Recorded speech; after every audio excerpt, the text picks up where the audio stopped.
Hi students, welcome to my channel Sanskrit walk by SK. నేను ఈరోజు ఈ వీడియోలో డిస్కస్ చేయబోయేటువంటి topic Telangana degree first year first semester సాంస్క్రిట్కి సంబంధించినటువంటి కృతజ్ఞే నాస్తి నిష్కృతిః అనే పాఠ్యభాగం యొక్క సారాంశము.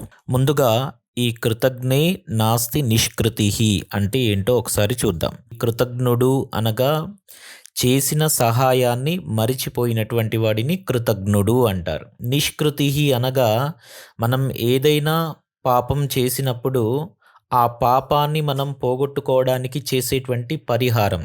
అంటే మనం ఏదైనా తప్పు చేసినప్పుడు ఆ తప్పును సరిదిద్దుకోవడానికి మనం చేసేటువంటి ప్రయత్నం ఏదైతే ఉంటుందో దానిని నిష్కృతిః అంటారనమాట. నాస్తి అంటే ఉండదు అని అర్థం.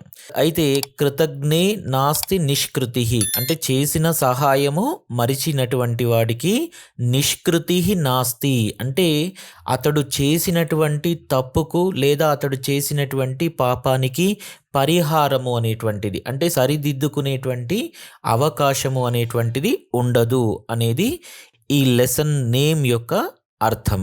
ఇక ఈ కృతజ్ఞే నాస్తి నిష్కృతిః అనే పాఠ్యభాగాన్ని విష్ణు శర్మచే రచింపబడినటువంటి పంచతంత్రము అనే గ్రంథంలో నుండి తీసుకోవడం జరిగింది. ఈ పంచతంత్రంలో మనకు మొత్తము 5 భాగాలు అనేటువంటివి ఉన్నాయి. అవి ఒకటి మిత్రలాభము, రెండవది మిత్రభేదము, మూడవది కాకోలుకీయము, నాలుగవది లబ్ధ ప్రణాశము, ఐదవది అపరీక్షిత కారకము. అయితే ప్రస్తుత పాఠ్యభాగము ఏ భాగంలో నుంచి తీసుకోవడం జరిగింది అంటే ఈ విష్ణు శర్మచే రచింపబడినటువంటి పంచతంత్రంలోని లబ్ధ ప్రణాశము అనే భాగంలో నుండి స్వీకరించడం జరిగింది అంటే తీసుకోవడం జరిగింది. ఇక మనం పాఠ్యాంశంలోకి వెళ్దాము, సారాంశంలోకి వెళ్దాము. సారాంశాన్ని తీసుకున్నట్లయితే పూర్వము ఒకానొక సముద్ర తీరంలో తీయని పళ్ళు కలిగినటువంటి ఒక పెద్ద నేరేడు చెట్టు ఒకటి ఉండేది. ఆ చెట్టు పైన రక్తాముఖుడు అనేటువంటి ఒక కోతి నివసిస్తూ ఉండేది. అయితే ఇదిలా ఉండగా ఒకరోజు ఆ సముద్ర మధ్యలో ఇక్కడ ఈ నేరేడు చెట్టు పక్కనే ఉన్నటువంటి సముద్రానికి మధ్యలో నివసిస్తున్నటువంటి ఒక మొసలి. ఎవరా మొసలి?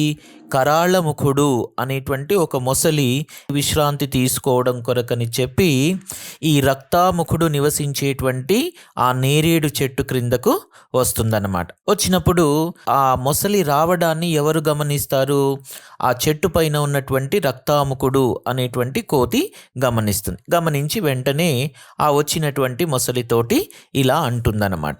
ఏమంటుంది అంటే, మిత్రమా, ఈరోజు తమరు నా నివాసమునకు వచ్చితిరి కనుక మీరు నాకు అతిథులు.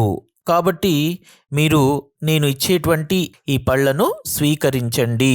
ఎందుకు ఇలా అంటున్నాను అంటే మధ్యాహ్న సమయం ముగిసే సమయానికి అంటే భోజన సమయం ముగిసే సమయానికి గృహానికి వచ్చినటువంటి అతిథి ఎవరైతే ఉంటారో, ఇంటికి వచ్చినటువంటి అతిథి ఎవరైతే ఉంటారో వాడు బంధువైనను శత్రువైనను మూర్ఖుడైనను పండితుడైనను అతడు నిజమైనటువంటి బంధువుతో సమానుడవుతాడు. అలాంటి అతిథికి ఆతిథ్యాన్ని ఇచ్చినట్లయితే ఆ అతిథి ఆతిథ్యం ఇచ్చినటువంటి వ్యక్తికి స్వర్గ సుఖాలను కలిగించినటువంటి వాడవుతాడు. అంటే స్వర్గ సుఖాలను పొందడానికి కారణమవుతాడు. కాబట్టి నా ఆతిథ్యాన్ని స్వీకరించు అని చెప్పి ఈ రక్తాముఖుడు అనేటువంటి కోతి ఏం చేస్తుంది? తన చెట్టు క్రిందకు వచ్చినటువంటి మొసలితో అంటుంది. అన్న తర్వాత ఆ మాటలు విన్నటువంటి కరాళముఖుడు ఏం చేస్తాడు? సంతోషంగా ఆ కోతి ఇచ్చినటువంటి పళ్ళను స్వీకరిస్తాడు. స్వీకరించి ఇంకా ఆ రోజు నుండి అతనితో స్నేహం చేయడం మొదలు పెడతాడు.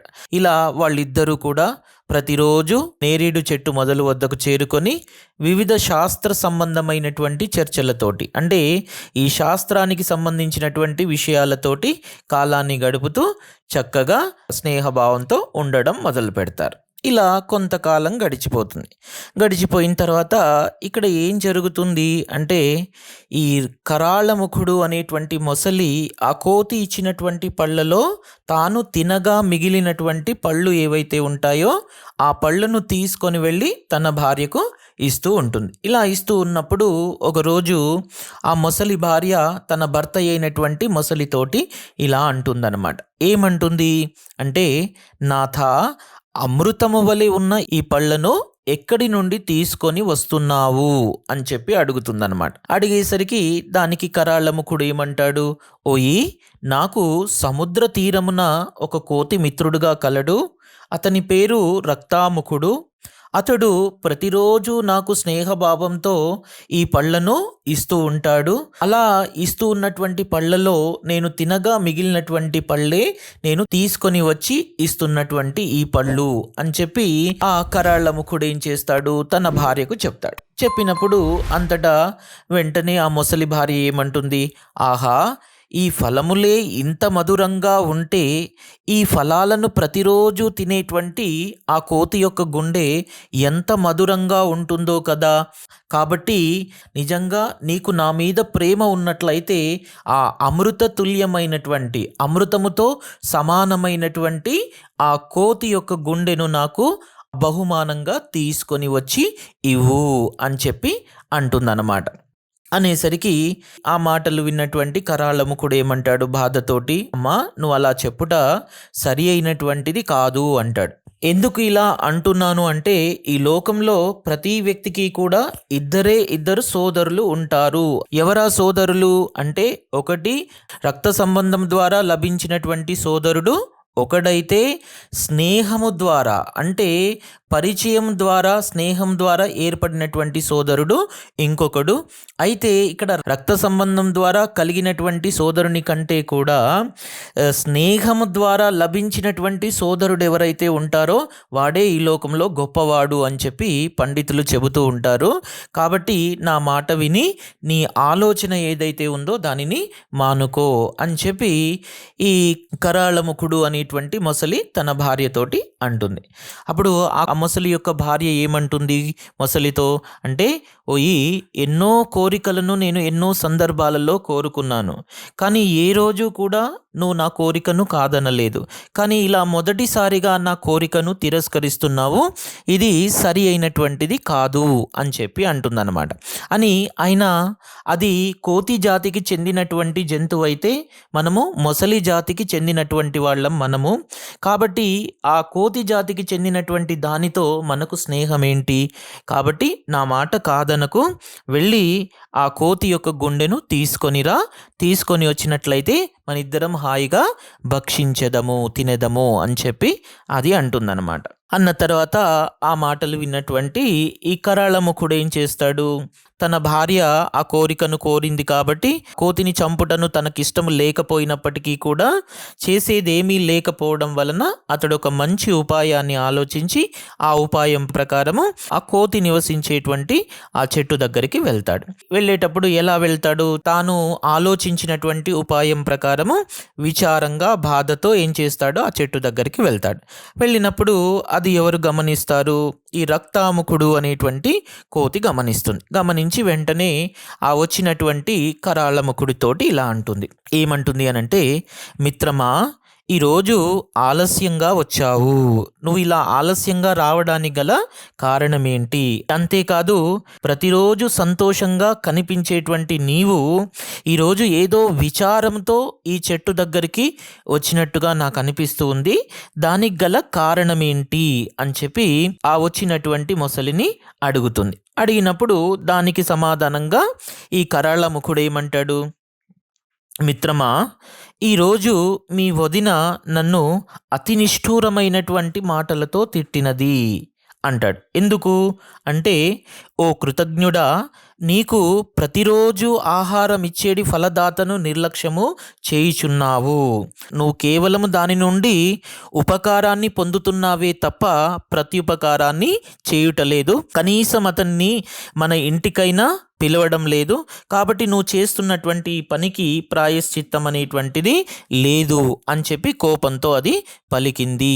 కాబట్టి ఓ మిత్రమా, నువ్వు మా ఇంటికి రా, ఎందుకనంటే మన ఇద్దరి గురించి మీ వదిన ఎదురు చూస్తూ ఉంటుంది అని చెప్పి ఆ మొసలి ఏం చేస్తుంది, ఆ రక్తాముఖుడు అనేటువంటి కోతిని తన ఇంటికి తన ఉపాయంలో భాగంగా ఆహ్వానించినప్పుడు ఆ మాటలు విన్నటువంటి కోతి ఇదంతా కూడా నిజమేనేమో అని చెప్పి అనుకొని రక్తాముఖుడితోటి, మిత్రమా, వదిన చెప్పింది సరి అయినదే, అయినప్పటికీ ఇది సాధ్యం కాదు కదా, ఎందుకంటే మేము అడవుల్లో నివసించేటువంటి వాళ్ళమైతే మీరు సముద్రంలో నివసించేటువంటి వాళ్ళు, అలాంటప్పుడు నేను ఆ సముద్రంలోకి ఎలా రాగలను, కాబట్టి నువ్వేం చెయ్యి, వెళ్ళి నువ్వే వదినను నా దగ్గరికి తీసుకొని రా అని చెప్పి కోతి అంటుంది. కోతి అన్నప్పుడు ఆ మాటలు విన్నటువంటి మొసలి ఏమంటుంది, మిత్రమా, నీవు చెప్పింది నిజమే, కానీ మా ఇల్లు సముద్ర మధ్య భాగంలో అందమైనటువంటి ఒక ఇసుక ప్రాంతంలో ఉంది, కనుక నీవు నా వీపుపై కూర్చున్నట్లయితే నీకు ఎలాంటి భయం లేకుండా నేనేం చేస్తాను, అచ్చటికి తీసుకొని వెళ్తాను అని చెప్పి అంటుందన్నమాట. అనగానే ఆ మాటలు విన్నటువంటి కోతి కూడా ఏం చేస్తుంది, సంతోషంతో వెళ్ళి ఆ మొసలి వీపు పైన కూర్చొని ఏమంటుంది మొసలితో, మిత్రమా, ఇంకెందుకు ఆలస్యం, నేను నీ వీపు పైన కూర్చున్నాను, త్వరగా వెళ్ళు అని చెప్పి అంటుంది. అన్న తర్వాత వాళ్ళిద్దరు ఏం చేస్తారు, సముద్రంలో ప్రయాణం చేయడం మొదలు పెడతారు. ఇలా ప్రయాణం చేస్తూ ఉన్నప్పుడు కొంత దూరం వెళ్ళిన తర్వాత ఈ మొసలి ఏం చేస్తుంది, వేగంగా తీసుకొని వెళ్ళడం మొదలు పెడుతుంది. సముద్రంలో ఆ కోతిని వేగంగా తీసుకొని వెళ్ళడం మొదలు పెట్టేసరికి ఆ వేగాన్ని చూసి భయపడినటువంటి కోతి తన మిత్రుడితోటి ఇలా అంటుంది. ఏమంటుంది అంటే, మిత్రమా, మెల్లగా వెళ్ళు, నువ్వు అలా వేగంగా వెళుతూ ఉండడం వలన ఈ సముద్రము యొక్క అలల ధాటికి నేను కొట్టుకుపోతానేమో అని చెప్పి నాకు చాలా భయంగా ఉంది, కాబట్టి మెల్లగా వెళ్ళు అని చెప్పి అంటుందన్నమాట. అలా అనేసరికి ఆ మాటలు విని నవ్వినటువంటి ఈ మొసలి ఏమంటుంది, మిత్రమా, భయం ఎందుకు, ఎలాగూ చనిపోయేటువంటి దానవే కదా, చనిపోయేటువంటి నీకు భయం ఎందుకు అని చెప్పి మొసలి కోతితో అంటుంది. అనేసరికి ఈ కోతి ఆశ్చర్యపోయి దాని వైపు చూస్తూ ఉన్నప్పుడు వెంటనే మొసలి ఏమంటుంది, మిత్రమా, భయపడకు, నన్ను క్షమించు, ఎందుకు అనంటే నిజానికి నేను ఈరోజు నిన్ను అతిథిగా నా ఇంటికి తీసుకొని వెళ్ళడం లేదు, నేనేం చేస్తున్నాను, నిన్ను చంపడం కొరకు తీసుకొని వెళ్తున్నాను అని చెప్పి అంటుందన్నమాట. ఎందుకు అలా తీసుకొని వెళ్తున్నాను అంటే, అమృత తుల్యమైనటువంటి పళ్ళను తినడం ద్వారా అమృతములాగా మారినటువంటి నీ గుండె ఏదైతే ఉందో ఆ గుండెను తినాలి అనేటువంటిది నా భార్య యొక్క కోరిక, కాబట్టి అందుకొరకే నేను నిన్ను తీసుకొని వెళ్తున్నాను, కానీ నిన్ను అతిథిగా తీసుకొని వెళ్ళడం లేదు అని చెప్పి అంటుందన్నమాట. అనేసరికి ఆ మాటలు విన్నటువంటి కోతి ఒక్కసారిగా భయపడుతుంది, అంటే ఉలిక్కిపడి వెంటనే భయపడకుండా సమయస్ఫూర్తితో ఏం చేస్తుంది, ఆ మొసలితోటి ఇలా అంటుంది. ఏమంటుందనంటే, ఓ మిత్రమా, ఈ విషయం నాకు ముందే ఎందుకు చెప్పలేదు అని చెప్పి అంటుంది. ఎందుకు అనంటే, నేను ఎల్లప్పుడూ నా గుండెను క్షేమంగా ఉంచుకోవడం కొరకు, సురక్షితంగా ఉంచుకోవడం కొరకు ఆ చెట్టు చొర్రలో దాచి ఉంచుతాను, అదేదో ముందే నువ్వు నాకు చెప్పినట్లయితే అక్కడే నీకు ఆ గుండెను ఇచ్చేదాన్ని కదా అని చెప్పి అంటుందన్నమాట. అప్పుడు ఆ మొసలి ఏమంటుంది, అయ్యో మిత్రమా, నీ గుండెను ఆ చెట్టు తొర్రలో దాచుతావా, అలాగైతే నేను ఇప్పుడు మళ్ళీ ఆ చెట్టు దగ్గరికి తీసుకొని వెళ్తాను, ఆ గుండెను తీసుకొని మళ్ళీ మనం వద్దాము అని చెప్పి అంటుందన్నమాట. అని పలికి రక్తాముకుడిని తిరిగి చెట్టు దగ్గరికి తీసుకెళ్ళేసరికి రక్తాముకుడు ఏం చేస్తాడు, ఎప్పుడైతే ఆ తీరానికి చెట్టు దగ్గరికి చేరుకుంటాడో వెంటనే దూకి ఆ చెట్టు కొమ్మపైకి చేరుకుంటాడనమాట. చేరుకొని, ఆహా, నా ప్రాణాలు రక్షించబడ్డాయి, ఇక ఇది నాకు పునర్జన్మ లాంటిది అని చెప్పి అనుకుంటాడనమాట. ఇలా అనుకుంటుండగానే ఈ కరాళముకుడు ఏమంటాడు, మిత్రమా, నీ గుండెని చెట్టు తొర్రలో నుంచి తీసి త్వరగా ఇవ్వు, దానిని భుజించి మేము అమరత్వాన్ని పొందుతాము, నేను నా భార్య అమరత్వాన్ని పొందుతాము, కాబట్టి ఆ గుండెను నాకు తిరిగి ఇచ్చినట్లయితే నేను వెళ్తాను అని చెప్పి అంటుందన్నమాట. అనేసరికి ఆ మాటలు విన్నటువంటి కోతి, ఓరి మూర్ఖుడా, విశ్వాసఘాతకుడా, ఎవరికైనా 2 గుండెలు ఉంటాయారా, ఓ గుండె అనేది ఎవరికైనా ఒకటే ఉంటుంది, అది శరీరంలోనే ఉంటుంది, 2 గుండెలు అనేటువంటివి ఏ వ్యక్తికి కూడా ఉండదు, కానీ నువ్వు కృతజ్ఞుడివి, ప్రతిరోజు నేనిచ్చేటువంటి ఈ మధురమైనటువంటి పండ్లను తిని చివరికి నన్నే చంపుటకు ప్రయత్నించావు. కాబట్టి నీలాంటి వ్యక్తికి ప్రాయశ్చిత్తం అనేటువంటిది లేదు. కాబట్టి ఇక్కడి నుంచి వెళ్ళిపో. ఇంకెప్పుడు కూడా ఈ చెట్టు దగ్గరికి రావడానికి ప్రయత్నించకు.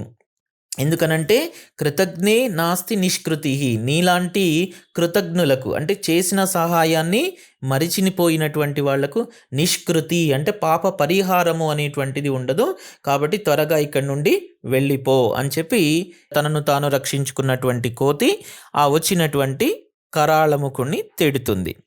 తిట్టి అక్కడి నుంచి పంపించి వేస్తుంది. ఇందులో మోరల్ ఏంటి అనంటే, కష్టాలు వచ్చినప్పుడు, ఆపదలు వచ్చినప్పుడు ఎవడైతే భయపడకుండా ధైర్యంగా ఉంటూ తనను తాను రక్షించుకోవడానికి ప్రయత్నం చేస్తాడో అలాంటి వ్యక్తి సముద్ర మధ్యలో ఉన్నటువంటి కోతిలాగా తప్పించుకొని బయటపడగలుగుతాడు అనేది ఇందులో మోరల్. ఓకేనా? అర్థమైంది కదా? Thank you.